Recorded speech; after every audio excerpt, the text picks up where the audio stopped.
भाद्रव शुक्ल पक्ष चतुर्थी तिथि पालन कर अग्र पूज्य प्रभु श्री गणेश पूजा। ओडिशार पुरपल्ली रे एही पूजा परंपरा और विधि विधान अनुसार पालित होता है। विशेषकर शिक्षानुष्ठान मानकरे गणेश चतुर्थी महा आडंबर पालन कराए।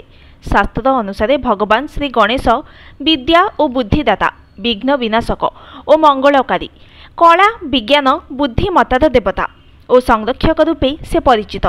हिंदू घरर प्रत्येक मांगलिक कार्य खोजा पड़े अग्रपूज्य वक्रतुंड को, कारण पुराण मत दिए से अग्रपूज्य एवं गणमानंकर सेनापति और प्रत्येक मांगलिक कार्य आरंभ पूर्व तांको आराधना करने द्वारा से कार्य बिना बाधा विघ्न सुचारू रूपे संपादन होता है। तांको पंचदेवता मानक मध्यरु जणे बोली कहुए। शिव पुराण अनुଯାयी देवी पार्वती निज देहरु निर्गत मैलारू एक मूर्ति गठन कले एवं ताको जीवनदान देले। पार्वती गणेश को द्वार जगाई भितर को क्या प्रवेश न करने आदेश दे स्नान करने को गले।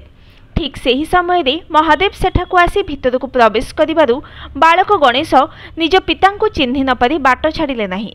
महादेव बुझाइबा को चेष्टा करी विफल हेबा परे क्रोध जर्जरित होई गणेशंकर शिरच्छेदन कले।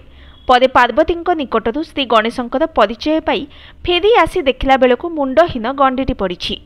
यह देखि माता पार्वती अधीर होई पड़िथिले। पार्वती उत्तेजित होई उग्र रूप धारण करथिले, सृष्टि को ध्वंस करिदेबाको कहिथिले।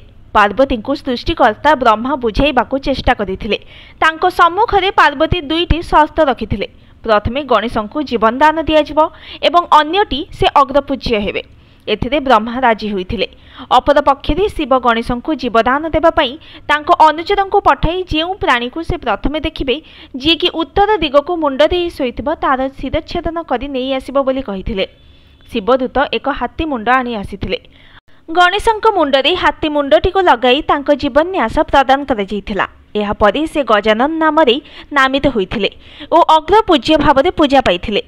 पौराणिक मते गणेश व्यासोक्त महाभारतर लेखक। भाद्रव मास शुक्ल पक्ष चतुर्थी दिन गणेशंकर स्वतंत्र पूजा अर्चना कराए। गणेशंक मुख्यतः राशि लडू, मोदक, कदली आदि भोग लगी होता है। गणेशंकर अनेक नाम अच्छी किंतु 12टी नाम प्रसिद्ध।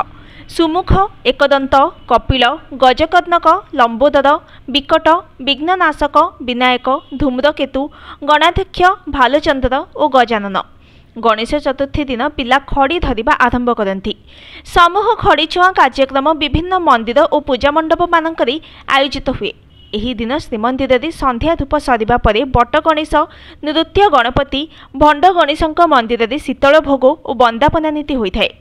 मूलिया सुआसिया देइथिबा भद्रासन उपरे बेहेरा करण मानक मादला पांची रखा जाई। तही उपरे पतनी और पुष्पमाल्य लगी पूर्वक शीतल भोग और वंदापना सरिबा परे प्रशासन पक्षरु जोगाइथिबा 22टी नड़िया उक्त बेहेरा करण माने भांगी थांती और एहाको प्रसाद रूपे सेवन मध्य करा जाइथाय। Bureau report, news today.